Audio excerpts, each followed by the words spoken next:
dipaksa oleh masyarakat, satu dua orang memberanikan diri ke pastoran. Pastorannya jauh lagi, jaraknya itu dari sini kampung itu rombongan yang Papua. Kami mesti ngaku sih. Walaupun tua kita harus tampil keren. Itu Mbak ya? Ini Mbak yang di depan curiga ini. Diam aja gitu ya, Jojo. Turun cuma, langsung pulang ya. Seperti nggak ada masalah. Semua sibuk. Sampai di rumah lalu mereka tanya, bro, dari pagi sampai sore ini kita sibuk supaya turun. Toko agama, dukun, preman, kaget toko.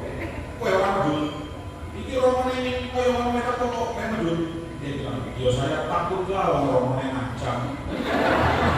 Ngancam ke dia, kan rombongannya bilang ini, nek orang medul tak terbang.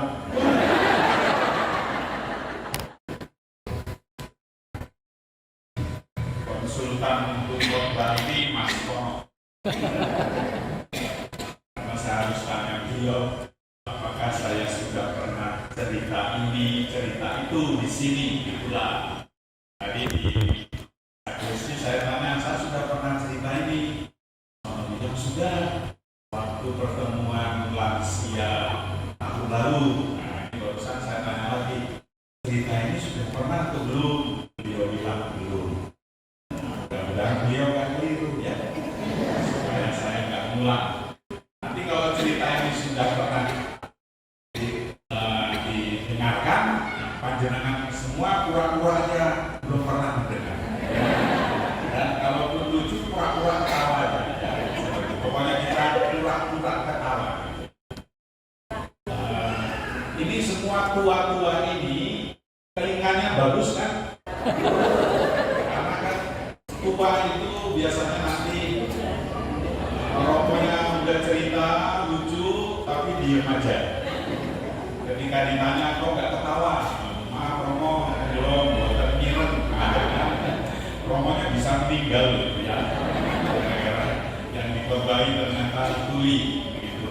Nah ini ceritanya sederhana. Kalau sudah mendengar pura-pura aja, memperhatikan ya. Kalau tidak lucu pura-pura guyu aja, oke? Jangan terlalu keras tertawanya karena yang pakai gigi palsu itu nanti lepas. Bahaya ya, kalau judulnya ngomong ya. Walaupun tua kita harus tampil keren. Itu Mbak ya?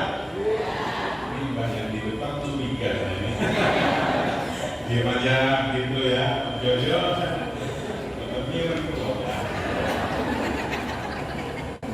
Saya mulai dengan di suatu kampung ada orang stres. Sudah atau belum? Belum. Karena memang nggak ada cerita itu. Iya, cerita itu nggak ada Bapak Ibu ya. Itu hanya mau ngetes saja. Oh, gimana mendengarkan. Jadi di kampung ada orang stres, laki-laki. Ya memang cenderung kalau yang stres itu laki-laki. Si marake perempuan. Nah, ada ibu yang protes, oh ya laki-laki itu stres itu cuma satu karena wanita. Jadi kalau suami stres itu biasanya karena istrinya, oke? Seperti itu. Oke, bosan. Yang lucu yang jawab ibunya. Harusnya suaminya lugu, gitu kan? Ya, kalau suaminya jujur pasti bilang iya. Ini suami istrinya yang bilang boton gitu. Karena kita kan ini masalahnya. Masalahnya pada suami stres karena istrinya. Ya, suami-suami pasti bilang enggak karena ada istrinya kan. Coba kalau nggak ada wiyo, pangga, yo pancen seperti itu. Nah baik, maaf ibu-ibu ya. Ibu yang dua di depan ada suaminya. Lambat menjawabnya, mikir dulu. Ada, gitu ya, memikirkan ya. Baik. Tapi belum masuk lansia kan jenengan berdua ya. Oh mau. Sekarang umur berapa?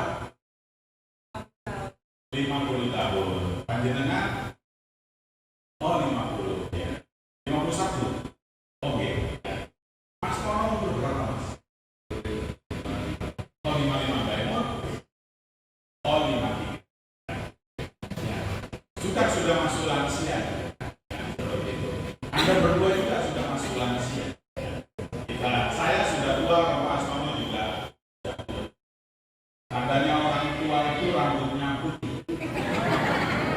Jadi kalau Anda nggak mau dianggap orang putih, orang tua, rambutnya disemir. Beberapa orang rambutnya disemir. Woi, rambutnya hitam gila. Kumisnya tetap putih ya. Alisnya putih ya, bulu hidungnya putih ya. Buka baju yang bulu keteknya putih ya. Kalau semir ya gak usah nanggung-nanggung loh, ada di semir. Satu tuntunnya. Ini saya lanjut yang cerita tadi ya. Ada orang stres, suka pergi dari rumah. Keluarga biasanya pergi nyari. Tapi orang di kampung itu sudah tahu, oh ini anaknya bapak itu. Jadi kalau dia sudah ngayap kemana-mana, ada orang yang lihat langsung menghubungi orang tuanya. Pak, iki lo putranya nang kene. Suatu hari anak itu ternyata kambuh lagi, lalu keluar. Orang tuanya heran dan cari nggak dapat. Satu kampung diberitahu, ada yang lihat anakku. Wah, orang kampung itu tidak ada yang melihat. Sampai tiba-tiba setelah 2-3 jam mencari dari pagi, mereka curiga karena di bawah pohon kelapa itu anjing menggonggong ke arah atas beberapa gonggongan anjing. Lalu mereka mulai melihat ke atas. Anak itu ada di atas. Ya lagi di atas saja pokoknya. Kemudian semua orang kumpul, orang tua, sanak saudara datang, minta supaya dia turun. Dia nggak mau. Lama itu. Akhirnya aparat pemerintah datang, polisi, tentara, ada kebakaran, datang, petugas kesehatan, pokoknya jadinya tuh wartawan, toko. Akhirnya dipanggil orang pinter, ya. Saya pernah bilang kalau kita manggil orang pinter, itu artinya kita orang bodoh. Apa-apa takon, oh kita apa orang tua, anaknya mau nikah, tanya orang tua. Ya. Mau bangun rumah, panggil orang pinter, kan seperti itu. Ya, mau mati, panggil orang pinter, ini masuk surga orang. Lalu si orang pinter bilang panitiro, kan kalau ya, seperti itu. Jadi kalau manggil orang pinter, kita artinya orang bodoh. Seperti itu. Nggak mempan, orang itu tetap di atas. Akhirnya tokoh-tokoh agama diundang. Semua doa dengan cara masing-masing. Nggak mempan. Begitu.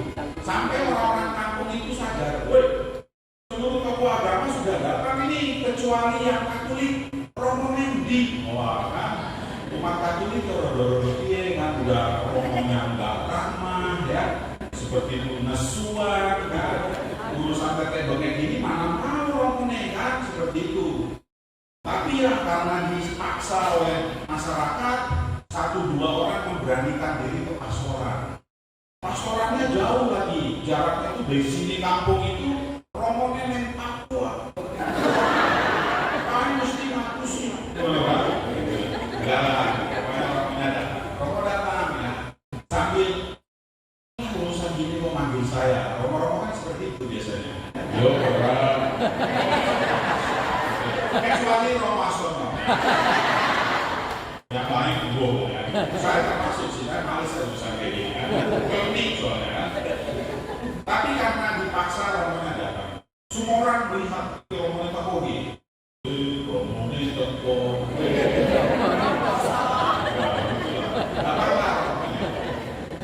Romonya datang tuh Romonya bilang, mana orang seleksi? Itu Romo yang di atas. Sambil jegel-jegel itu kan, orang semua memperhatikan. Romonya datang terus nengok ke atas. Setelah nengok, Romonya hening sejenak, lalu pohonnya diberkati. Terus Romo pergi. Orang-orang gini, ini tokoh yang menunggu. Yang lain itu kan pakai doa panjang lebar, Romo bakar minyak, kasih bunga gitu. Tapi titenya baik. Tidak sampai 5 menit setelah Romo pergi, orang itu turun semuanya. Langsung pulang dia, seperti nggak ada masalah. Semua sih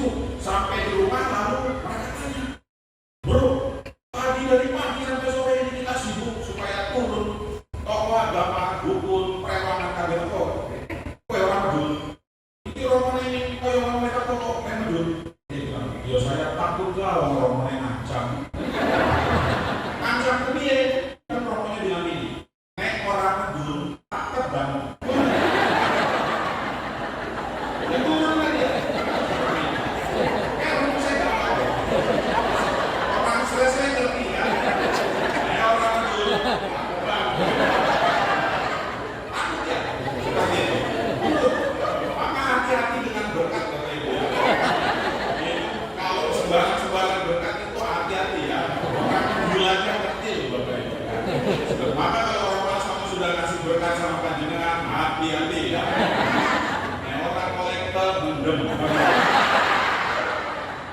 Dan kolektor mikronya itu meninggal. Nah, itu dia ceritanya. Belum pernah dengar serius ya? Belum. Kecuali mama-mama karena baru. Orang-orang yang sebelumnya maksud saya, gitu lah. Lalu apa hubungan cerita tadi dengan membaca Injil? Nggak ada. Kan? Ini ada yang penting karena pesannya supaya panjenengan guyu moral. Sudah selesai. Ya, amin. Enggak. Pesan dari kitab suci tadi tidak sederhana karena pasti enak untuk didengarkan, mangan tuh. Ini bacaan hari ini kan mangan tuh. Bacaan pertama urusannya mangan, bacaan Injil juga urusannya mangan. Santo Paulus mesti memang urusannya orang mangan. Ya, jadi pokoknya mendalam. Nah, Bapak Ibu, pertanyaan berikut. 5 ditambah 2 berapa? 7. Yang tidak menjawab ini mesti orang sekolah. Menjawab cuma 5 orang tuh. 7. Atau lihatnya buatan bilang, nggak apa-apa. 5 dikali 2 berapa? Allah supaya dibilang sekolah. Iya sekolah. Seperti itu kan. Nah, terus 5 pangkat 2 berapa? 25.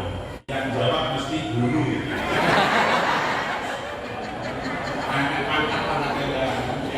Ini atau pangkat 2.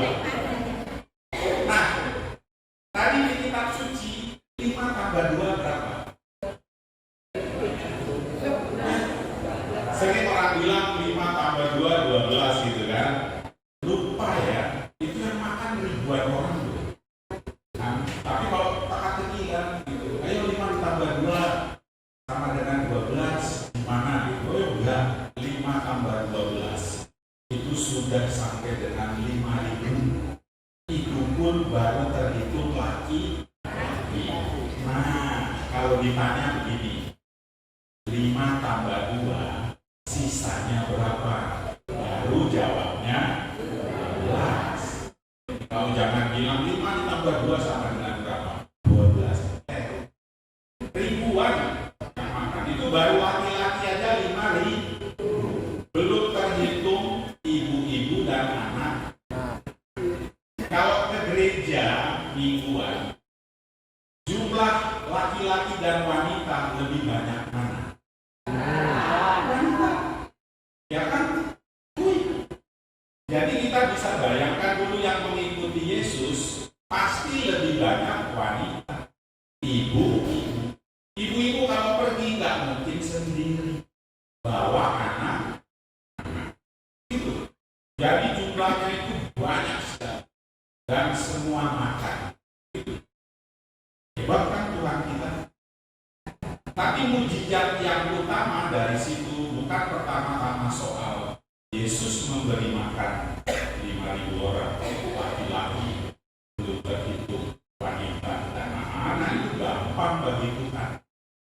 Dia Tuhan pencipta alam semesta, cuma bikin roti aja ya gampang. Tapi bahwa pada masa itu orang itu berubah setelah mengalami pergandaan roti.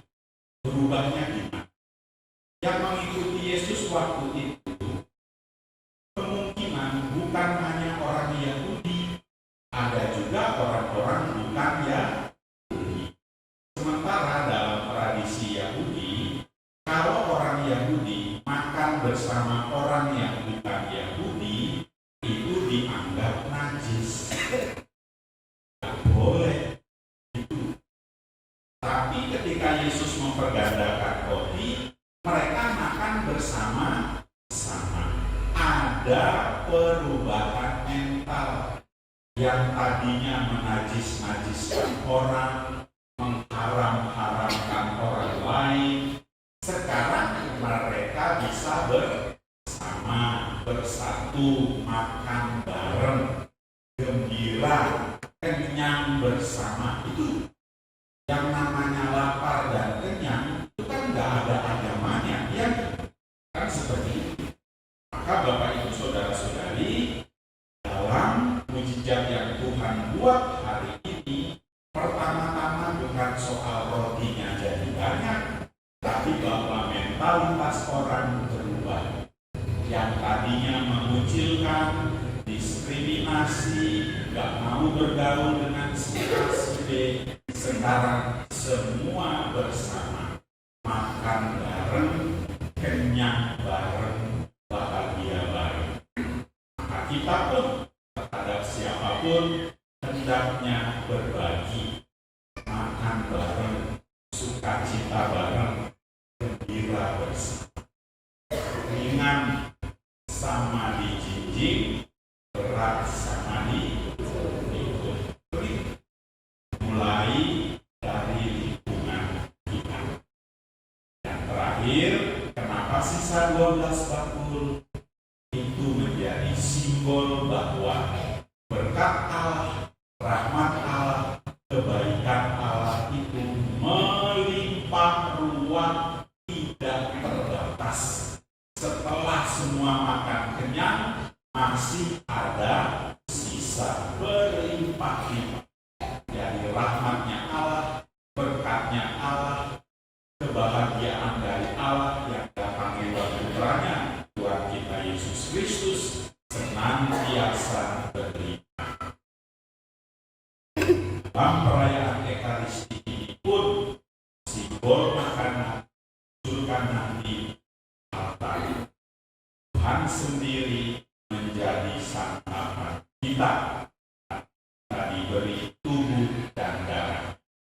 Tujuannya pertama supaya kita bahagia.